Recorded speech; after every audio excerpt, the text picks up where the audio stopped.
Are there giants on Earth? Or have there been giants on Earth? This is a question that first came to my mind in 2009 when I saw a video on YouTube. And this video was about excavations of huge bones. And these excavations were of giants, alleged physical giants. 3 meters, 4 meters, sometimes even 8 meters, 9 meters tall. And these excavations, according to this little documentary, were apparently all over the world. And when I first saw this video, I thought to myself, this can't be true. This can't be right. Because if it were true, it would be a sensation. And I would certainly have been part of my school curriculum. But it wasn't. Of course, I knew the stories, like from the Bible with David and Goliath, or even the old stories from fairy tales, legends, and sagas, where giants appeared from time to time. But that was all fantasy and fascination at that time. Only real findings of bones would mean that giants really exist. 3 more years would pass. In 2012, I went on a cycling trip with my brother. It was a childhood dream, and on that trip I met a scientist in Australia, an ornithologist who specialized in reptiles and birds. And he took me on a couple of expeditions. He showed me snakes, poisonous snakes, rare birds, and really took me out into the outback. And that led to more than one friendship. And we were sitting together one night, and I told him about this video and the giants. And the first thing he did was laughing at me and say that if anyone should know, it should be me as a scientist. Then I persisted a bit more and asked him to please check your channels. You might have a completely different approach to what I have known. And he said, okay, I'll do it. And a short time later, he came back to me and said, Dennis, I found something. I don't think it's really true. Well, I wouldn't have thought it, but it's not just the giants has once existed. It's like, yeah, that the giants are still existing today, they are still alive today. And that almost knocked me over. So I said, okay, excavations of bones is the one thing. But giants alive today, that would be explosive. And so he brought up the Solomon Islands for the first time ever. Because he showed me a source and told me, I found something on the Solomon Islands, a chain of islands, northeast of Australia, that there were giants alive today. And he put a big flea in my ear. And since then, and that was in 2012, the Solomon theme was born for me. The giants and the Solomon Islands.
As well as meeting the ornithologist Nigel Jacket, I also spent time in Perth with a German host family who offered me a room.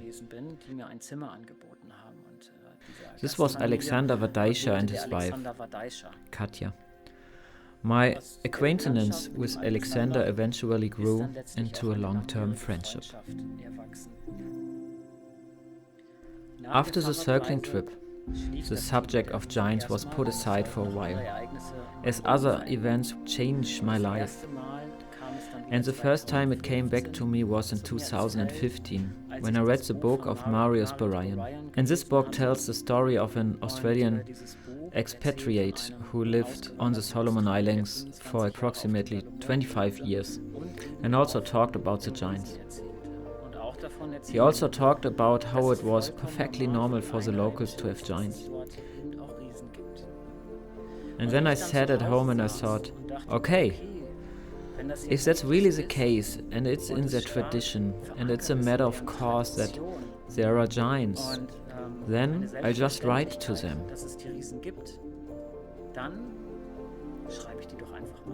And that's exactly what I did. I picked out a few institutions, a few contacts, and sent them an email. And out of the 10 emails I sent, about 4 emails came back. And in those 4 emails, the existence of the giants was confirmed to me.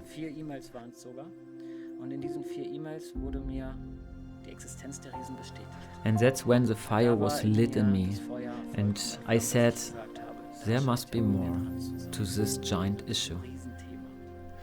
The theme of the giants has been with me ever since. So much that in 2021, my book Wandering Poems, The Way of the Creator was published in Germany. I dedicated a poem to the giants of the Solomon Islands. And in summer of 2022, there was a public reading where I spoke for the first time about the giant story and my journey with the giants. And I still remember what it made to some people of the participants, how much it fascinated them. And I was so fascinated by the subject that I said, wow, there are a lot of other people who are interested in this and who could also imagine this subject. I'm not the only one. And that gave me a real boost. And again, this inner longing and the great desire to find out for myself. Because I knew that I would continue to speculate on the internet if I found something there. And one day, I'll probably have to go and find out for myself if it is true or not.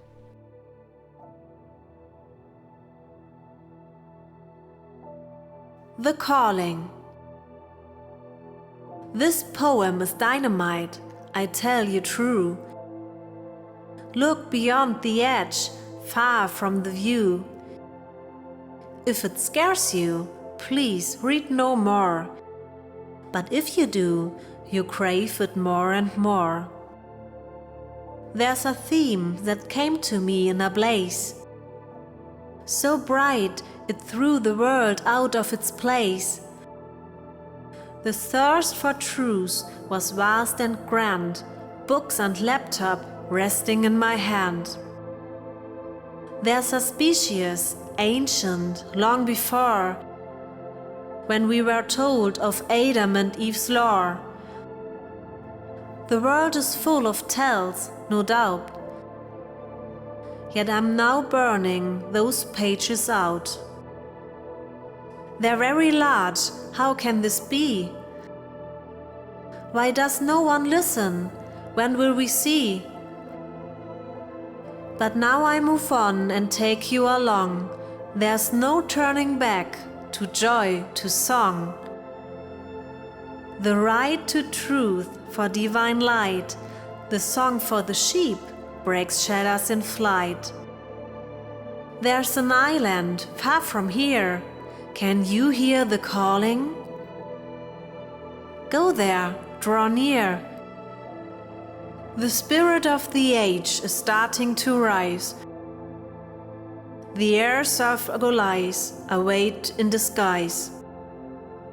So here's my final hint, my last clue. I'm not sure if I ever pursue. Giants have lived for a long, long time. Speak with the people of Solomon's rhyme. Don't fear what's coming. Just trust the view. Then you'll be the one who sees it through. Now I've said what I meant to say.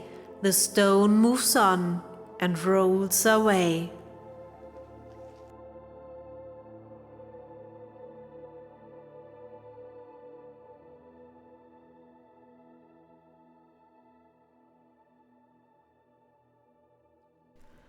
After the summer reading in 2022, I felt the impulse to say that if I wanted to know if there really were giants, if there were still living giants on the Solomon Islands today, then one day I would have to set off myself.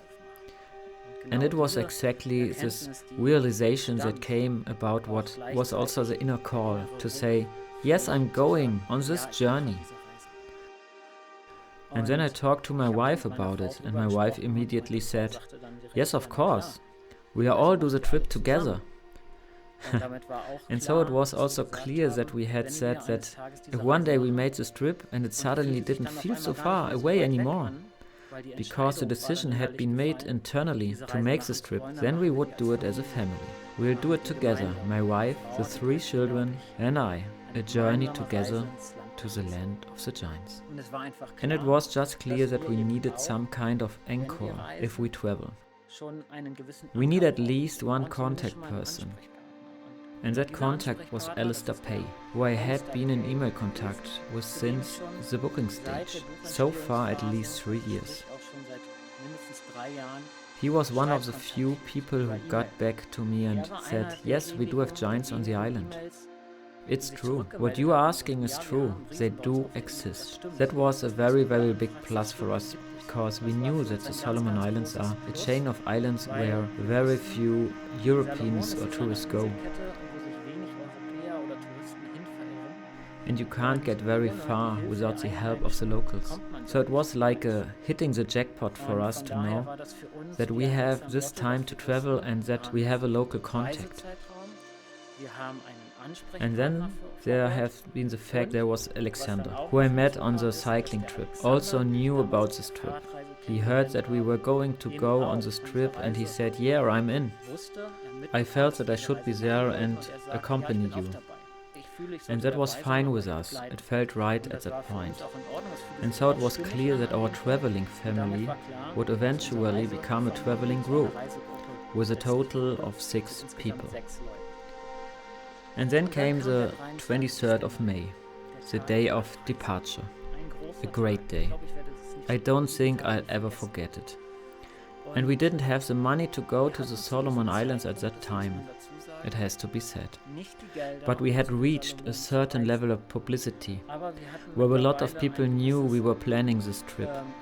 But at least, as many people said, they wouldn't do it. So it's a nice dream that you might want to do one day, to travel that far, to the other side of the world, to the other hemisphere, that far, and to do it with the kids. But they don't do it. We never doubted.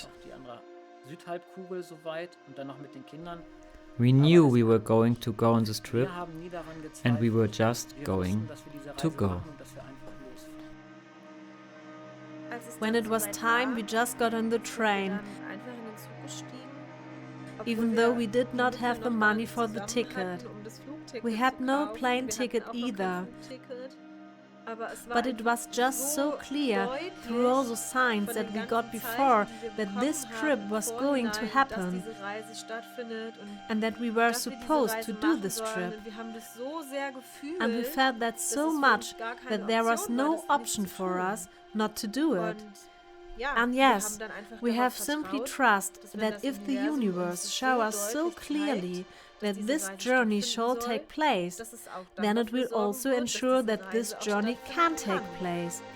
Yes, and so it was. And when we were on the train, the publishing director sent me the photo of the departure. And then we posted that photo on social media. And that just made it clear that we were really doing it. We are on the train, we've left. And what happened next was like a big miracle for me. How can I describe it? It was like an indescribable feeling of elation when I noticed that my mobile phone was vibrating. And this vibration marked bank transfer messages.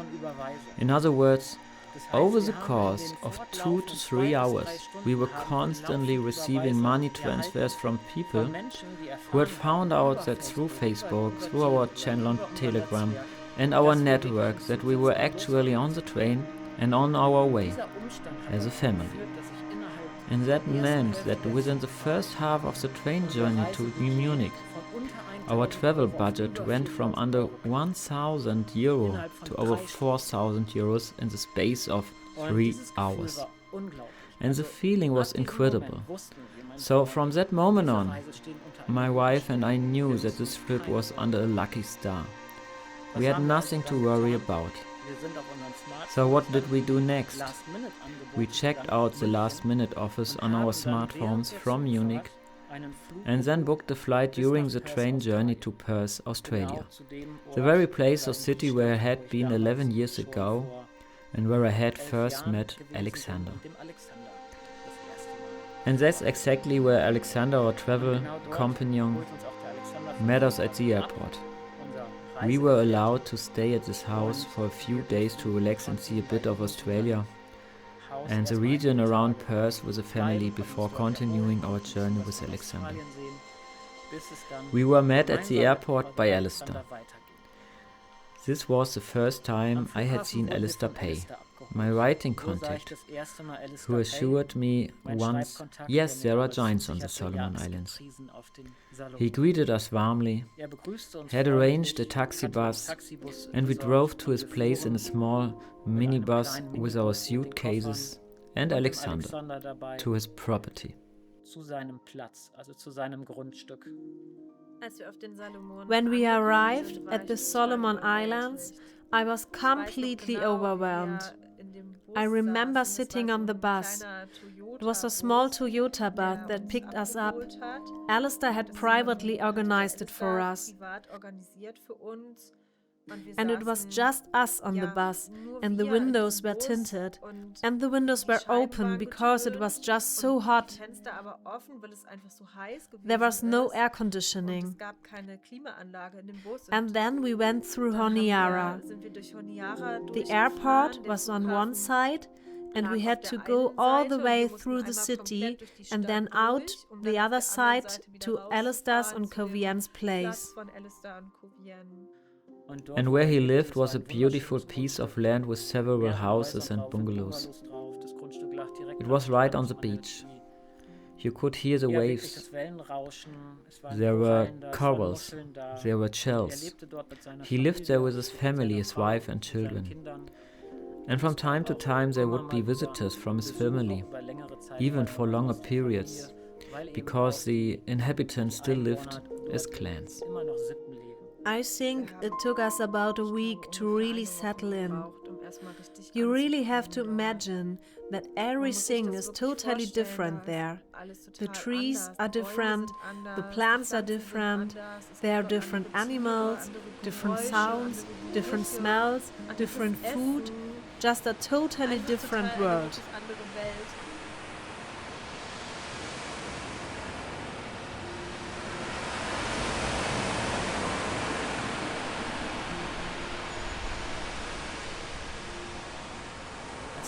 When Alistair introduced me to his wife Covian, I was talking to Covian by the sea one day. There was a really nice hammock. She often lay in it at lunchtime.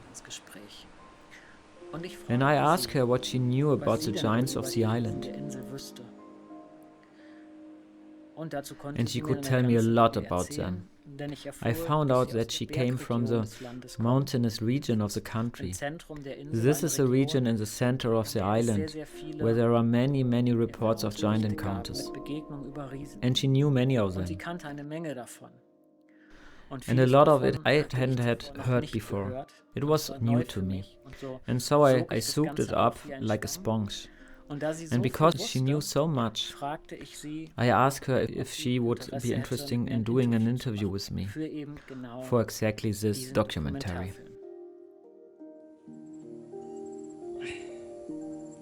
Okay, today I'm sitting next to Covian, and I'm on the Solomon Islands on the Guadalcanal, and I have the pleasure that we can do a small interview about the giants, a very interesting topic of the giants where we have spoken a lot of in Germany and Austria and Switzerland. And Kovian confirmed to say some stories, to share some experience as a local, because she was born here in Guadalcanal, in central Guadalcanal. And I've read a book about the giants, Korean, and especially in the middle of Guadalcanal, it is said that there was supposed to be a lot of giants. What do you think about it? Yeah, like when I was a kid, I I know and yeah, I heard about giants, and then it's real. Giants, it's real here because, like for myself, I have a grandfather that had a giant, and the giant is his tribe. Mm-hmm. And then, yeah, when we were kids, and then we played outside at night. My grandfather sensed his giant. When his giant came, Mm-hmm. he sensed the giant, and then he called us in the house. So uh, you better go back in the house because I have something is coming. And then he said his giant, and then we didn't see the giant, but we hear the sound of the insects Mm-hmm. that that's it's not normally heard in the village or in the village area. Only you can hear that in right in the middle of the jungles and yeah, along the streams where nobles lives there.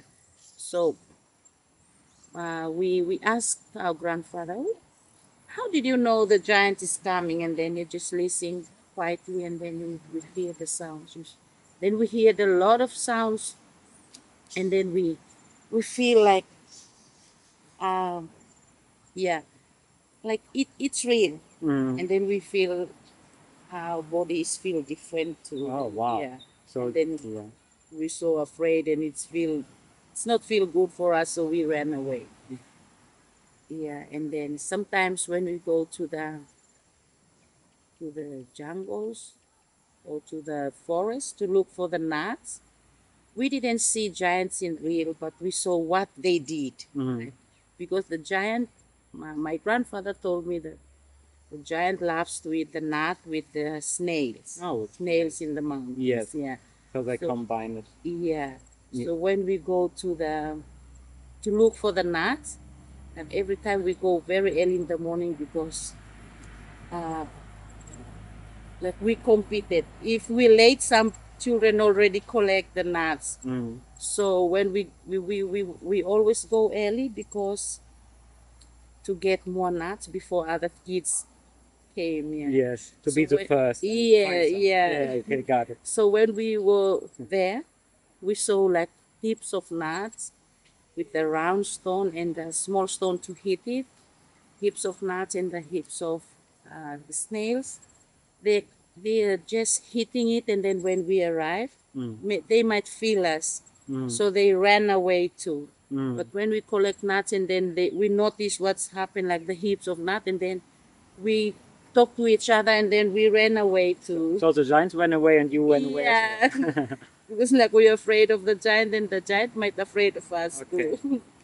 So wow, that's amazing, because a lot of people, they don't believe in giants, or they have never heard of the existence of the giants. And when I listen to your words, um, there's so much about it. So there's no doubt that there are no giants. Can I say it like this? That there's a lot of people which have encounters here on the Solomon Islands, maybe especially on Guadalcanal, who have been in contact with the giant, maybe in the past, maybe today as well.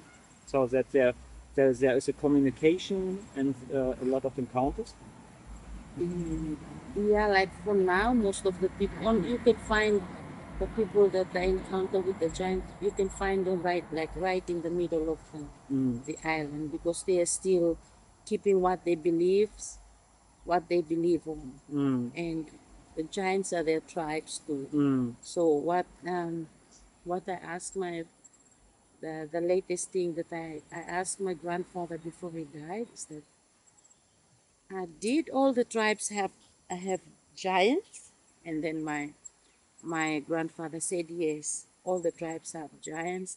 And then if you count all the mountains behind, behind, it's owned by a giant. So That's it's why, still owned by them. yeah, Okay. like all the mountains behind. Yes. It's owned by the giant, but we have the tribes with the giants. Yeah, that's what my grandfather told me. Did your grandfather also told you how is a giant look like? So how tall is he and has he long hair? Which Yeah. which color he has? Because when he told us the stories, we curious to know. Yes, of And course. then we asked him about all the questions, and then he said, like the giants had a long hair, very long and thread logs, But red. and then it's really dirty. Like when it comes around, it's many things. Oh, what can I say? Many things attached with the hair, and then like the roots and the fruits and the leaves and the things like that. Yeah, and then what he told me that he's very strong. Yeah, and then sometimes when we go out to collect nuts, we hear the sound like the big wind, but we didn't see that. When we see the big winds like shaking all the trees, and then they ran away. Okay. So my grandfather said that they ran away from us. Yeah. Was it a kind of respect to run away from each other, or was it just a fear? Maybe. And so, what do you think? How tall they are getting? These kind of giants? Are they 3 or 4 or 5 meters? Is there any guess? Yeah. When my grandfather told us the story, he said that it's very big, tough, and strong, and it's very tall. How he just described it to us, Yes, but we yes. didn't see that. Okay, Yeah. you didn't see, but he Yeah. was befriended with one of the giants. Yes, his giant that I talked about Mm-hmm. is his giant. He talked to him, Mm-hmm. and then when he heard the sound, he feel that his giant is coming or he's around. Yeah. He told us to stay in the house, and then he Mm-hmm. go and meet him and talk to him. Sometimes there's problem in the tribe, Mm-hmm. and then the giant will come Mm. talk to my grandfather's things like this, things like this you need to do. So is it like he was the first contact person Yeah. as a human? And then the giant came and they speak to each other, and then your grandfather goes to the people, to the tribe, and talks to them? Yeah. Yeah, that's amazing. And there are a lot of other stories. Like if we have a look on Goldbridge, for example, the very popular gold mine here on Guadalcanal, you told me that there have been a very big ceremony for all the tribes because it was a big change with the landscape, and that they have the confirmation to do that, to open the mines, right? And then you told me that there was one situation with a bulldozer. Yeah, the bulldozer. Mhm. When the government and the Australian, I think, they came to do prospecting up in the mountains, and my dad is also there. He's one of the head of their tribe. So when we were kids, and then he's the one joining the prospecting, and then he told us that story. Yes. He said that very early in the morning, because they brought in bulldozers and things like that. Yeah. So very early in the morning, they go and see the bulldozer, but with no blades. Yes. But they were surprised that someone throw the whole blades away. away. It's a big distance, Yeah. and it's over some mountains. Wow. It's the other mountain. Okay. Yeah, so and a then big they distance. can't. Yeah, Yes. they can't take the blades back. Yes, they must be very heavy. I mean, Yeah. it's a bulldozer blade. Yeah. Right. Wow. Yeah. So maybe they saw footprints as well Yeah. around the bulldozer. and all Yes. that thing. Yeah, that's what they said. The footprints are there. But they were surprised what's happened, because if someone pulls it, they will see the blades will disturb the trees. So yeah, but no, it's like someone lifting it and just throw it away. Throw it away. Yeah, so they believe it. Yeah, when they came, they said, "Oh, When we were there, the giants get angry, and then because all the people in Guadalcanal, they believe the giants is still alive. Mm. Yeah, there are other stories that there are tunnels and big, also underneath the surface. And if we go to the Mount Tartuffe. Tartuffe, yes, there are a lot of stories around that. That there are a big cave, like with a big city underneath the surface, underneath the mountain or in the mountain. Can you imagine, or do you believe this could be true? That there's really like a, a bigger population with a Yeah. town or something like that? That's what I also heard about, Mm. but I didn't, because everything we have to see it before we believe it. Absolutely. Yeah. Yeah. But yeah, I heard about that. Said it's a big city for the giants, and then I heard like the tunnels, but the tunnels is real because there's a group of people that they look after the culture. Because when the missionaries came, they tried to washed away all the cultures. Yes. So All the old traditions. yeah, like Yes. So in Guadalcanal, there's a group. There's a man named Moro. He's died already. He gathered all his people, and then he influenced a lot of people in Guadalcanal to join him to keep the cultures again. So, So to the what? old tradition. Yeah, the old tradition. And then my grandfather from my mom, yeah, he also, his family also joined the Moro movement. They call Moro movement, but that movement tried to keep the culture and tradition of Guadalcanal. To save it. Yeah. Yes. And I when I was kid, I heard about the tunnels, and then maybe one of my grandfather's brother, he is still alive. Yeah, I know that he might follow the group to go under the tunnels. Yeah. Yeah, Okay. because they collect all the what, all the gods. All the gods, he collect all the gods from around the Guadalcanal to his place. Okay. Like he took the snake. Someone who believes on the snake, they worship the snake. He took the snake. He took the eagle. He took everything to his place. So if you go to his place now on the weather coast, you will see there they built a big house there, and they block. It has 12 rooms. 12 rooms. Yeah, it's like it's represent 12 tribes of inside the Guadalcanal or something. Yeah, it's have to very go there. interesting. Yeah, it's interesting. And then Absolutely. when we were kids, we used to go with my grandfather from my mom. The one that I told you, grandfather, he's from my dad. Yes. My that owns the giant. But yeah, I know that they told me that they go underground to collect everything. Yeah, like the tunnel. They use the tunnel. There's a road underneath the ground. Wow. So he told me that when they go underneath, they pass the river. They hear the sounds of the river on top, and then they said, "Oh, the one leading them, Yes. he's the one knows how to talk." And then the door opens, and they just follow him. Yeah. Okay. Yeah, and then he said, "Oh, this is the river." And he called the name of the river, and then when they walk along, and oh, this is this river, and called all the names. Okay. Yeah. So the tunnels, yes, I heard about the tunnels.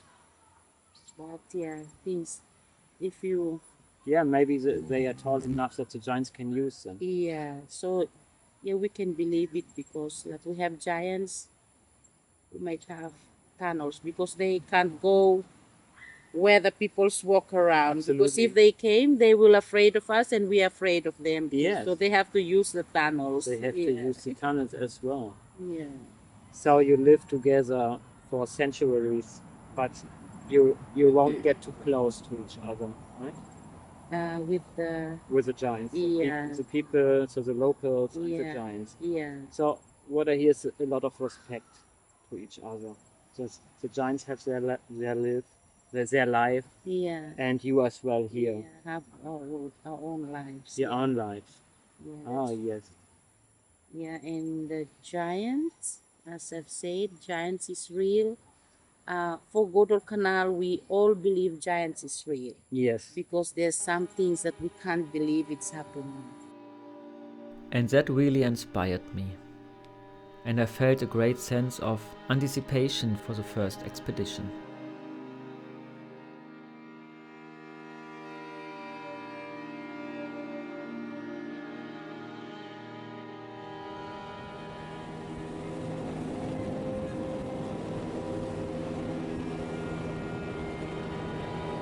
When we set off for Kuma, the weather was absolutely beautiful. The sun was shining and we were totally excited. We thought, yes, here we go. This is our destination. We had waited for this all the time. After about 2 hours, the current changed. So as it changed, we started to go against the current. And then it started to rain in places. And that made the trip quite difficult.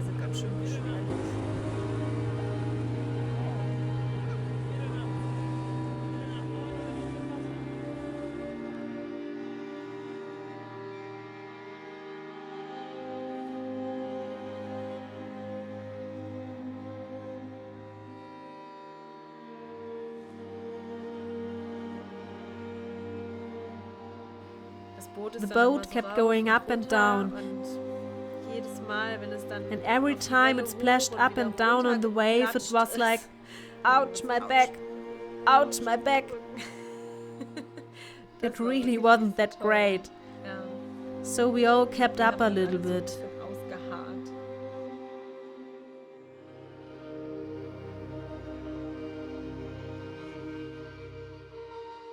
When we arrived, the beach was full of people waiting for us. Many busy hands helped to pull the boat ashore, take the luggage and carry the children. We walked along the beach for a while and then took a small, narrow path in the jungle. And all the time I was thinking, okay, when we are going to get to the village? And actually we were in the village all the time because there were little houses scattered all over the jungle. You never really knew what was around the next corner.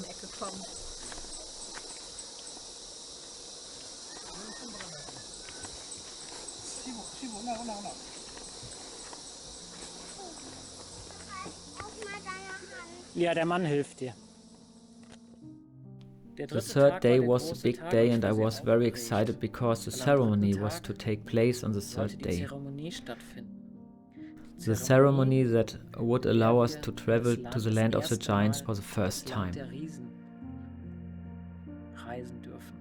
We were picked up from our bungalow in the morning and accompanied by the chief of the village and 1 or 2 other guides and leaders who took us across the Kuma River.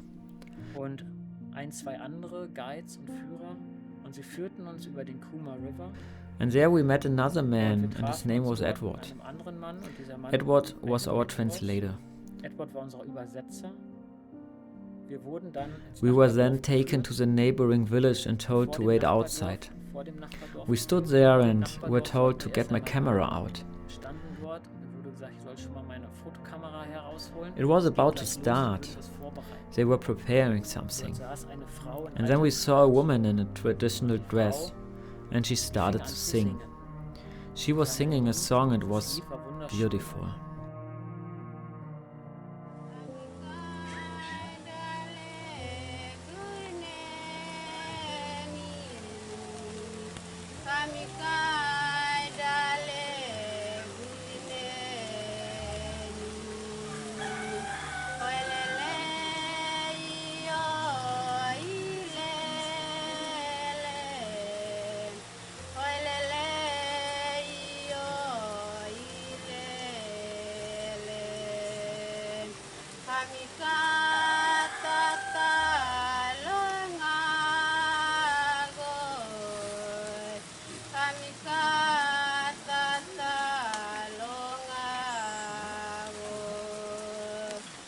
Lele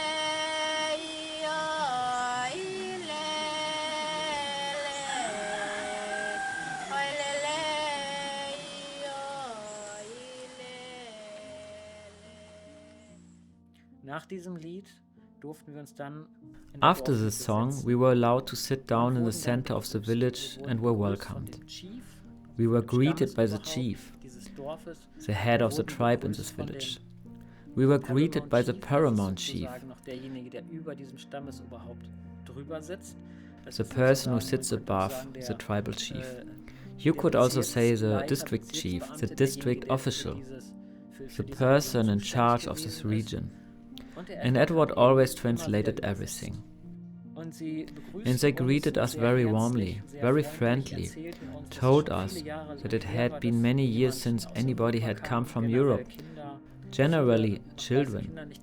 Many white children had never ever seen them in their lives, because when they did, it was often only people who came to do business, which often involved investors. But someone who came to learn about the culture and the connection to the giants was rare. And after greeting them, I was asked to state my intention. And that was something I didn't know how I had to do. In other words, I was asked to stand up and stand in the middle of the village and give a speech to the people. Then the ceremony began. It was explained what was going to happen. There were 3 steps to the ceremony, this welcoming ceremony. The first step is the chupo. The first step of the chupo is an offering of fruit and vegetables. So there was a big pile of fruit and vegetables. The second part of the ritual was a pig that had to be sacrificed. The so-called custom shell, which is the old currency of the islander, the locals, was made of shells. And you had to sacrifice this kind of shell as a gift to the giants.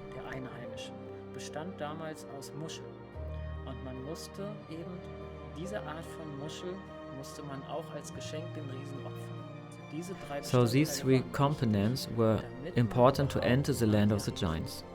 Otherwise, it meant disaster, misfortune, or even death. The chupo was also included in this time, so it was like a big feast for everyone. And it was clear that part of this feast was intended for the giant, as an offering.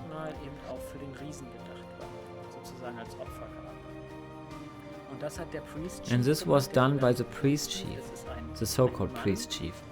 This is a man who keeps in touch with the giants on their behalf. So there is always a priest chief from each tribe. And he is a sort of intermediary, the one who keeps contact between the human tribe and the giant tribe. And that applies to all the tribes on the island.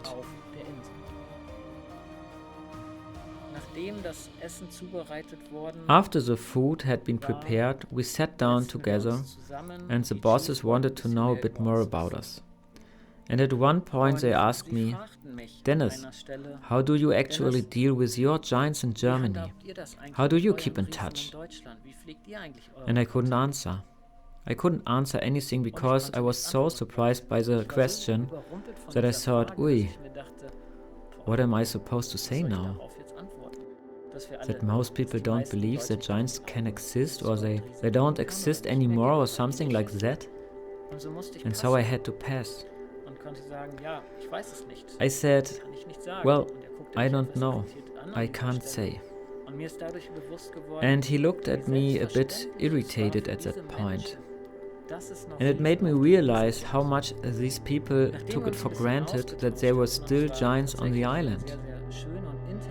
After we had exchanged a few words, and it was actually a very, very nice and intense exchange, Edward signaled that we were ready to go. The time has come. Everything is ready. The excitement grew, and I knew we were entering the land of the giants for the first time. The time had finally come. The locals led us in a group of about 20 to 25 people to a certain place. And this place was supposed to be a cave of a giant. That's what Alistair had told us. That was the destination of the trip. But we stopped at a natural pool. In this natural pool, this place was beautiful. A great place to swim, Really nice, a bit shady, and it also had some rocks around it. But I didn't see any big cave where a giant could fit in. So I waited for Edward to speak, and then he told me about this place.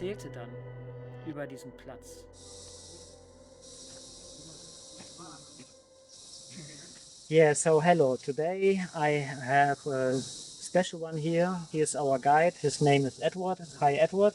I'm fine.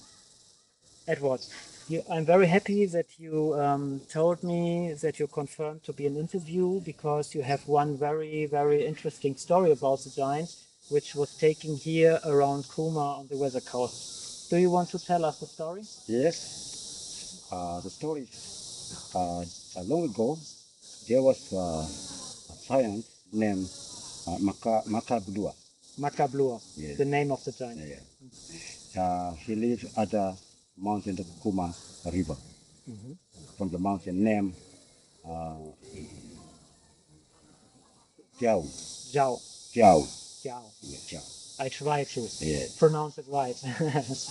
Okay. She married two women. Yeah. The woman sometimes the sun fell hot, and that woman got a wind, and his head was covered with their whole body. And when the sun hot, the woman usually fly over across the ridge and come down at Kuma River. Okay. Yes, for swimming. The name of the pool Namukawa. Namukawa, which means bubble covered with food. The entrance, there are many people surround that area. So when the woman swims, the two women got magic on them. They can feel someone if someone watching his or her. So if someone is around, Yes. they can feel it. Yeah, they can feel it. And they can run through the entrance cave. Is there a special door? Yes, it's a special door beside the rock. If she feels that the woman watching her, then he can run through the door. Or another stream, which we call Namakawa. Namona Wala. Namona Wala, which is the name of the two women. Okay. That's today we call Namona Wala. And they are still living here in the region? The two women and the giant? Okay, yeah. The two women is not here from this region. Yes. It's back from the on top of the place where they settled Skiao. The really place. So where's the big cave on the top, and there's the giant is living there? Yes. Okay. Yeah, that's the cave where the giant and her husband still live, and they still alive today. Ah, okay. And so there are still people, like you told me, the chief of the village who has an encounter with the giant if something is to discuss, so that he meets the giant? Yes. Yes. Yes. Ah, okay. So, if you say a giant, can you tell me how big a giant is? So, is a special giant, how big he is? Is it 3 meters, 4 meters? How can I imagine? How does he look like? The giant, I never know how big he is, but I just hear the story that the giant is a strong man. Yes. In a language we call Molo, which is a great man. So Molo. great, yeah, Molo. Okay. Yeah. Ah, okay. Wow, that's very interesting. So here are a lot of people who are believing that there are giants still living, and here you have. It's not far away, this mountain, right? Yeah. It's just Yeah. here. Yes, just here. Yes, yes. And so every tribe knows on the top there is a big cave. Yes. Yeah. And with yeah. with this giant, Giant which is still living there still living there from day to day. from day to day. Yeah, thank you very much, Edward. That was very interesting. Okay. Thank you, Dennis. Yeah. Thank you. And this place was special because the giant's two wives often bathed here in this natural pool, or would have done so in those days. And he told us that there was an entrance to a tunnel there. This tunnel would be several kilometers long and would lead to the Kuma River. And then he pointed to a crevice, and I saw the crevice, and it was maybe a meter high. There were two rocks on top of each other, and there was a crack. You could see in a little bit. And I thought, yes, okay, that's nice. But you couldn't fit any giant through there. That was my first thought. And he said, yes, but there's a big cave behind it and it goes on. And the giants can go there. And I was confused. I thought, that must be a joke. How is this going to work? And on the way back, I asked Edward, is the back cave now coming? Are we going to the next place now? And he said to me, no, that's it. We are going back to the village. This is what we wanted to show you. This was the place of the giants. And I was totally perplexed. I was shocked because I thought, this can't be true. It can't be finished yet. I don't believe it. Yeah, we came back to the center of the village and I told Anne what Edward had told me. I told Alexander, and you could feel the tension in the air. We were very, shall I say, angry and disappointed at the time because we hadn't seen any giant cave as suspected. Yes, we really understood that much later when we learned more about the giants and what the giants actually are, and that they are completely different from what we had imagined. Then we understood it more deeply. That took quite a while. It was also very irritating for the locals, because it was so special to them that we had come here especially for their giants, and we were interested in their culture, and that we had done the ceremony with them, and that they had taken us to their really sacred, important place, and then we were so disappointed. It took a little bit of tact on both sides. I think we handled it quite well together, just by talking about it and understanding that we come from different worlds and that there are cultural misunderstandings. I suddenly felt a bit naive because I thought, yes, I'm coming from Europe and I'm going to tell them, come on, I'm here now, show me your giant. And then it was also clear, okay, we have a certain resentment here because we have crashed with our expectations. But we don't want to come across as rude and disrespectful because this is a special experience for all of us. So we took a step back, had dinner with all of the locals, and then came back. And in the evening we sat together and reflected on the whole day and the whole ceremony, and actually managed to turn that disappointment into gratitude for having come this far, for having been invited to see this place in the first place. Yes, to have received this information at all. And it was that evening that our extension was born. And we knew that there would be a second expedition. And it was with this wonderful feeling that we drove back from Kuma to Alistair and Kuvian's bungalow.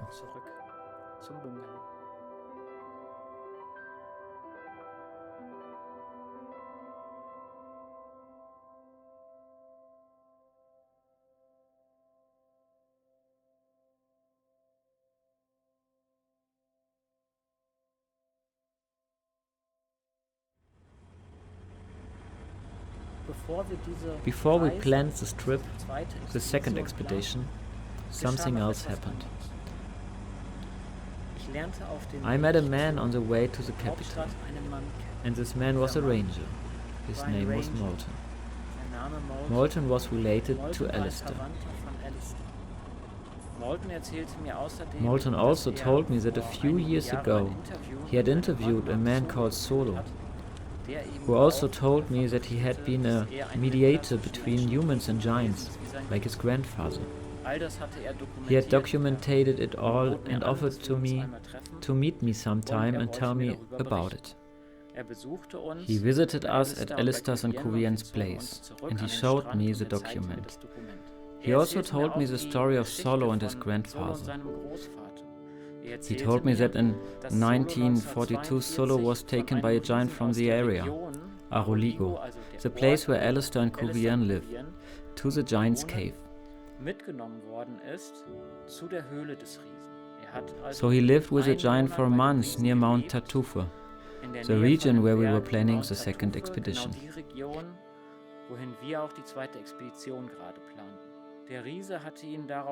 At the end of his stay, the giant had given him some gifts.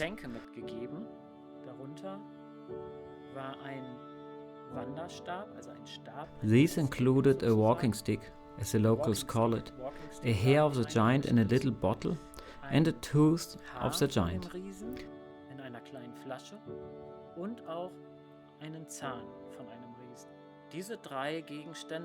Grandfather Solo received these three items in 1942,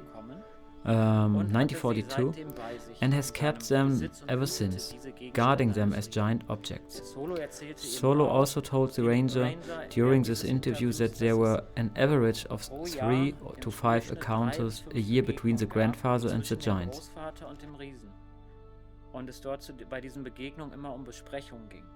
The grandfather then passed these objects on to Solo shortly before his death, and Solo took over in 2000 and has been having these encounters with the giants since then.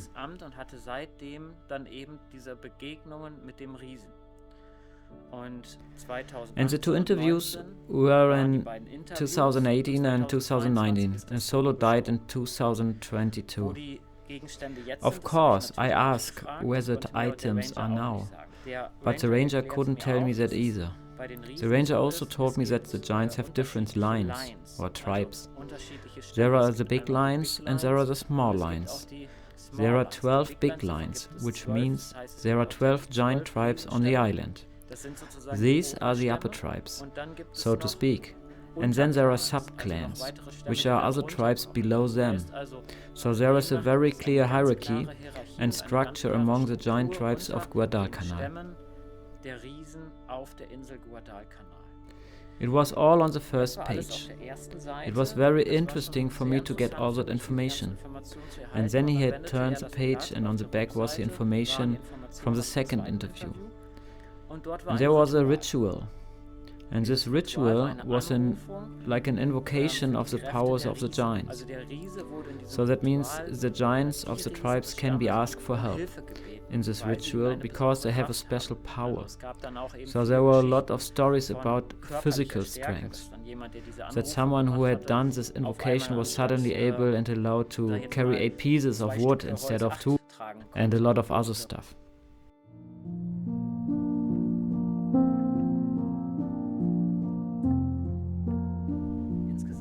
We spent another 4 weeks on the property in Cuvier and Alistair's bungalow, which was exactly the time we needed to organize the second expedition.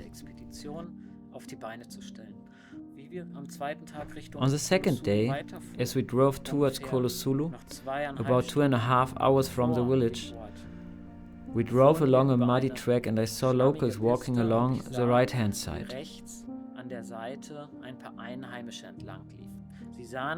They saw us as white people, as Europeans, and shouted, "The giants are waiting for you!"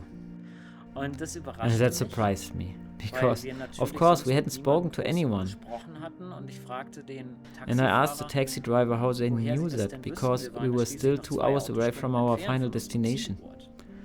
And then the taxi driver tells us that you are here, and that you are here because of the giants has spread like a wildfire on the island, that there is a family of 5 who are traveling to Kolosulu in the heart of the island because of the giants. Still, one thing was clear. We were the first people ever from another country to travel to Kolosulu for the giants. There had never been anything like this before. The villagers were waiting for us. Everything seemed perfectly prepared as we arrived. We didn't know exactly what was going to happen. Of course, we had the experience of the welcoming in Kuma, but we had no idea whether this other tribe in the center of the island would handle this tradition or this ceremony in a completely different way. So we walked down the road with our taxi driver and a few locals. It was a red dirt road, you might say. It was quite muddy. Almost all the locals walked barefoot. We were the exception with shoes, sandals or flip-flops. Everyone had what they were most comfortable walking in. The locals almost always walked barefoot. As we made our way to the village, we suddenly heard rustling to our left and right. First up in the trees, then down in the bush. Suddenly we heard a little call, then an instrument. And suddenly the natives came jumping out of the bush from all directions and all sides. They were all warriors. They had axes in their hands, they had spears in their hands, they had shields in their hands. One of the warriors had a big wooden mask on and they were coming from all sides, shouting and screaming. So I was also a little bit scared because everything was just unfamiliar. They were standing in front of me and they were roaring really loudly in my face with a spear in their hands. And I just thought to myself, Dennis, let this really just be a welcome ceremony and nothing else.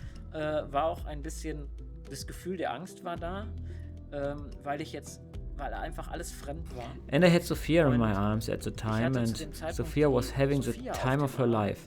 She was laughing and finding the spectacle totally fascinating. And everybody was experiencing this very intense experience in a very different way. As we walked on, we were sort of captured by these warriors. We were taken along then. Suddenly, there was some music playing and a couple of musicians appeared in front of us. And from that moment on, I realized, okay Dennis, breathe a sigh of relief. It's really all just a welcome ceremony. We are not going to be captured here. We are not going to be barbecued. We are not going to be eaten. It's all good.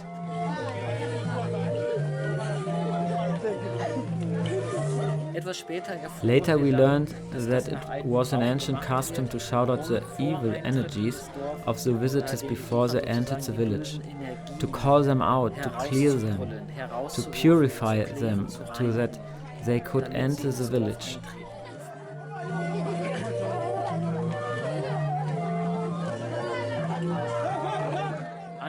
Then all the village leaders introduced themselves with a handshake, and we were led into the village community center.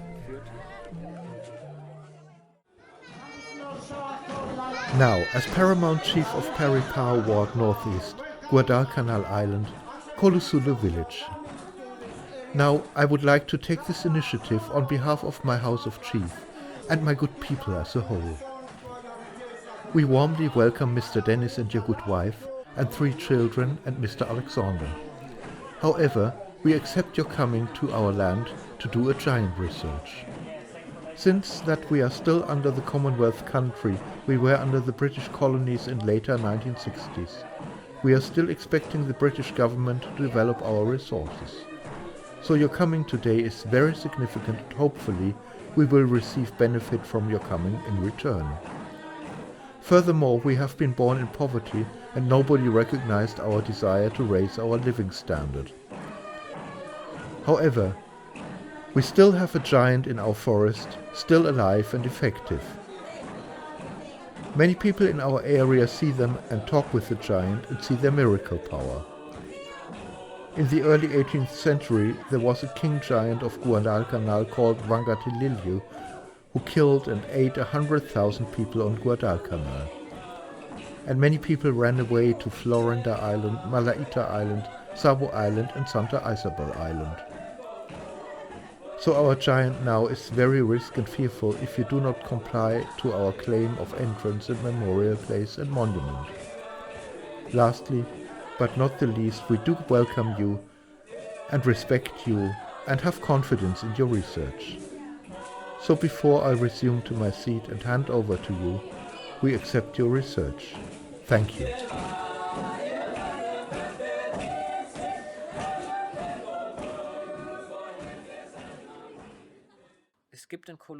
There are two tribes living together in Kolosulu. These two chiefs introduced themselves and gave me a gift. This gift is these two shells. Each tribe gave me a shell necklace. They explained to me these shell necklaces were a gift for the chief of our group, and that they recognized me as a fully fledged chief and the first point of contact for them. And it was a great honor for me, because only the chiefs, the head of the tribes, were allowed to wear these shell necklaces according to this ancient tradition. Okay, this time by me, Lelebet detail, lo sad long custom story. Langus. Na rukana supunibanga ye. Kamune kamai gamulana na umeana isoto na umeana manugogo na umeana ngise na supu manambimbilo manambambanga tamtoga tena bebeo amtoga tena reko litungu tenga banigamu na manpura taramai.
We didn't just go there because of the giants, but also because we are doing earth healing. Dennis and I had worked with Uluru in Australia before, and we felt very strongly that this was also about reconnecting the Solomon Islands to Uluru. In other words, the ley line between Uluru and the Solomon Islands. There was a blockade on it, and it was about it to let the energy flow again properly. Uluru is the main power place of the Aborigines in Australia, which is also very centrally located in Australia. Maybe some people know it better as Ayers Rock. Yes, I felt that the energy was flowing from the Solomon Islands to Uluru, and then from Uluru to all of Australia, and from Australia to the rest of the world.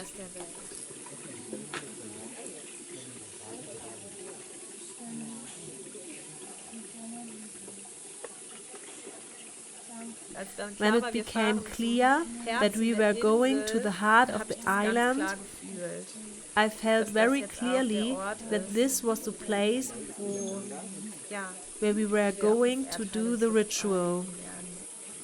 I was shown to do a water ceremony with the people at the spring where the drinking water comes from.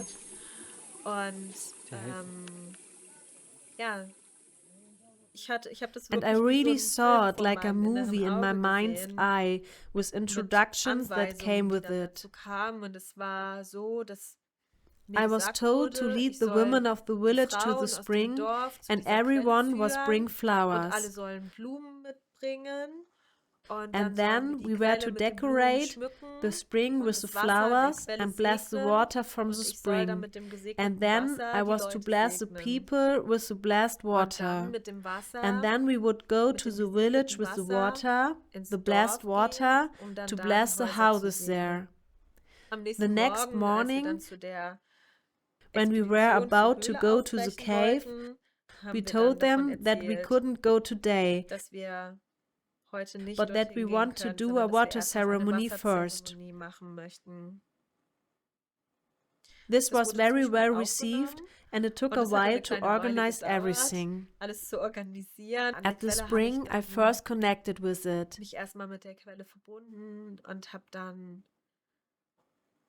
Then I blessed the spring. Then I drew water, blessed the water, and then the people came to me one by one, and I blessed them all. And then the people brought their flowers to the spring and left their blessings and especially their gratitude. The spring is a place of constant flow. And yes, Mother Earth gives all the time, and the water shows it. It comes all the time, without stopping, incessantly, and Mother Earth gives and gives and gives, and the water flows and flows and flows, and it was about this energy, about gratitude for this constant supply.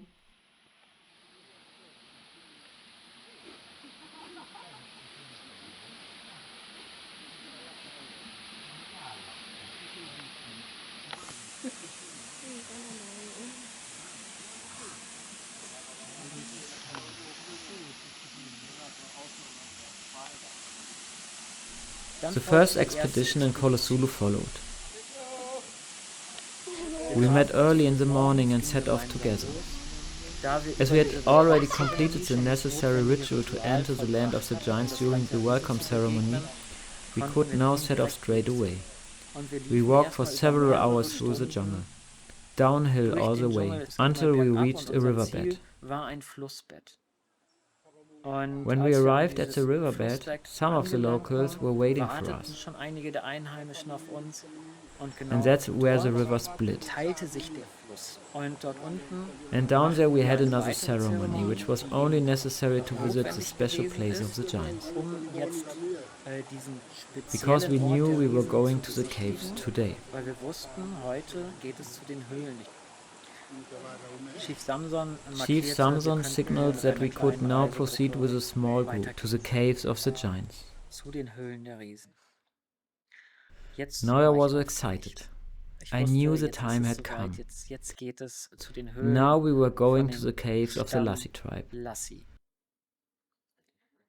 With a small group we walked up one of the two gorges, the riverbed. It looked beautiful. The chief told me to look over there in front of the waterfall. Do you see the birds there? And sure enough, were little exotic birds circling all the time. And he said that's the giant's alarm system. As soon as someone approaches their caves, the birds immediately let them know that someone is there.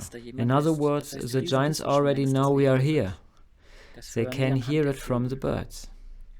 And at one point we stopped. Chief Samson pointed to the right. And on the right there was a big cave entrance. The first really big cave entrance I'd ever seen. Not a little cave like in Kuma. No, a big cave entrance. Okay, we can start now. These areas where you see the cave, and this is a cave. That sign is a cave, giant cave. And you can see here, we call Luma. We call Luma. That's our language. and we call the rest house. When other giants before, they come, the giants of this place come and live here and the story. Yeah? And also this house is a house of come and rest and eat some food like that. And this is the rest house of Mr. Chief of the giant. They call Gauri Mawara. And second chief they call Arumagatumbi. And the third they call Wantan Kuli. And fourth they call Kwanchuku. Warapapawa. And so on. Many times they leave this place. And I invite Mr. Davis to come and explain further. So the way see this page, these are on us, the page is shut. But the giants have used a magic word to open. The door is open for the giant with the magic word. Thank you. Die Riesen The giants have a gate outside their cave. Tor vor ihrer Höhle. And unless you know the password, you can't get through. It's a stone gate. I checked the gate, and so I thought there must be a switch somewhere. But there was no switch. It was a big cave, and the way in was blocked by a stone gate. And Samson explained to me that the realm of the giants began behind it. And then he explained something else. I was totally fascinated by this cave and the stone gate. There was also a fireplace in front of it. A fireplace that I realized had probably been used recently.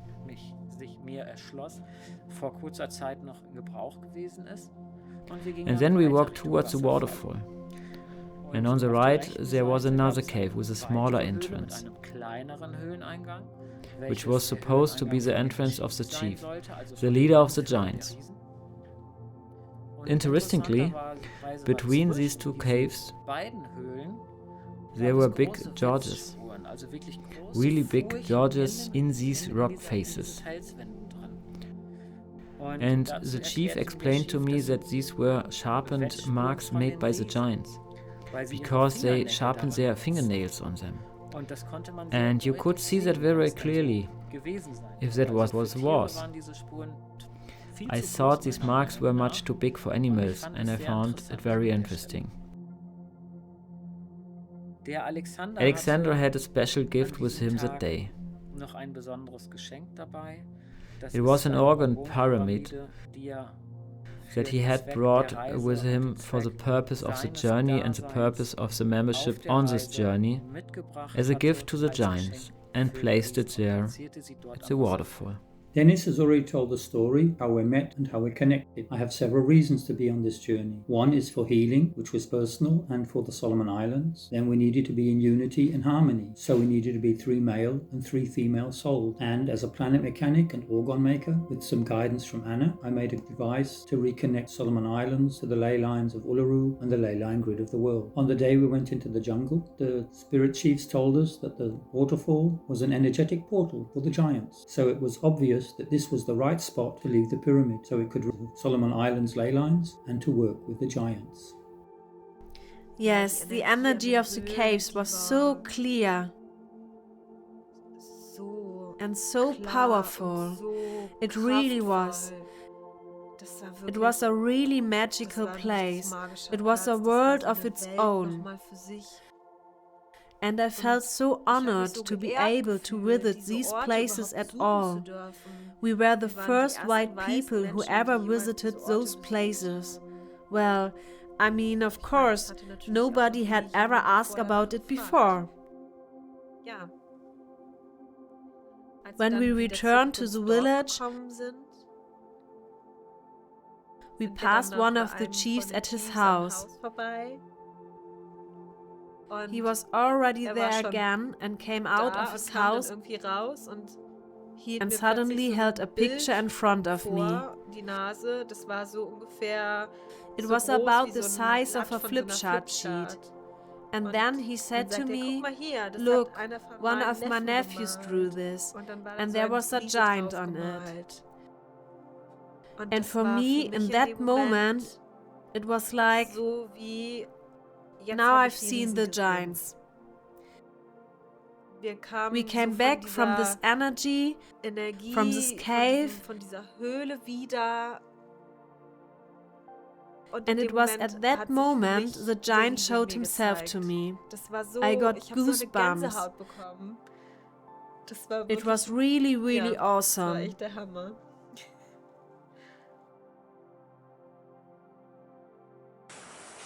Giant existence long, long ago cannot be explained and numbered. Giant can be part of spirit and part of human being. They were first exist than human being. We cannot hear, we can hear their leg footsteps, fiction story from our ancestors, that giants had supernatural power. Giants more likely spirit or angel. They can fly and can change in any forms of shape. They can dismantle the human conscience to false. Our ancestors claim giant as their god, protector, provider. They can practice sacrificial system which they can prepare pigs, birds, fish, opossum, crayfish, lizard and fish, and etc. When the giant received the offerings accepting what was given, he blessed them with their land, plants, and properties. Our giant historical way of life, they also were debating enemies, territories to others and giants. From them, ecosystem surrounding, blowing bamboo, harmonized sound, making feast, barter system, cultural dancing, lullaby songs, acting warriors. With the above practice, our ancestors imitate the similarities of activities until now. Giants also have experienced reproductive systems. They were married and had sons and daughters. Our giant had overall chief, called the Gauri, can lead them in their communities, ecosystem, like tribe. Our giant as well can perform signs that shows they were coming. That is clouds of fog coming down, darkness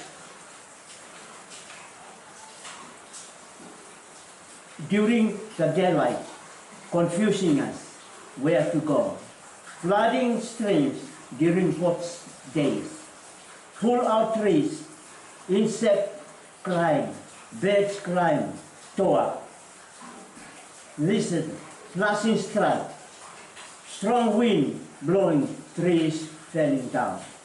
By these signs appear, it reminds us the giant is coming and take for alert. And we speak to the giant, and we are your people. Do not hate us. And the signs disappeared, and we are safe. Most common natural power of giant lived in his hair. Power came out from his hair, purposely fighting, income, money, share money, access of blessing, consumption. Power of love, attracting of opposite sex. Homes of the giant, they lived or shelter, caves, tunnels, gentry. In our language, we call it omi, stones for house shelter. With all the above giant historical background and each giant civic, with the best of our abilities and all the essentialized information.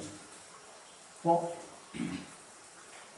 unto us, it is the unique historical information that proves we, last tribe, had ownership with our 12 giants. Our ancestors in the past proves, or even today, they are ones who gives us power to do anything which more helpful in our life. All this information we hope and believe will meet your requirements in your retreats to prove that we honestly and truly given you all this historical and really background of our child information. Appreciation will be very much considered for your favorable comprehension and acceptance. Indeed, it is our love and humility to give you all this information is like a consolation to you. Thank you very much. Best wishes from these last tribe secretaries, David, Tommy, and Christopher John.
The Prophecy of Morrow. Some decades ago, a spiritual man lived on the island. His name was Morrow, and he was known for his visions. He founded a movement called the Morrow Movement and brought many people together to preserve the ancient traditions and knowledge of the ancestors. They settled in the south of the island, near Kuma, and built a temple with 12 rooms for the 12 tribes of the island. One day Morrow had a vision. He said, "That what we are doing, preserving our ancient traditions, the artifacts, and also the ancient knowledge of the connection between giants and humans, is of great importance. Eventually, people from distant lands will come and ask for this knowledge. They will take it back in their homelands to rekindle and reroot it in their hearts. The ancient knowledge will return, and with it, the memory."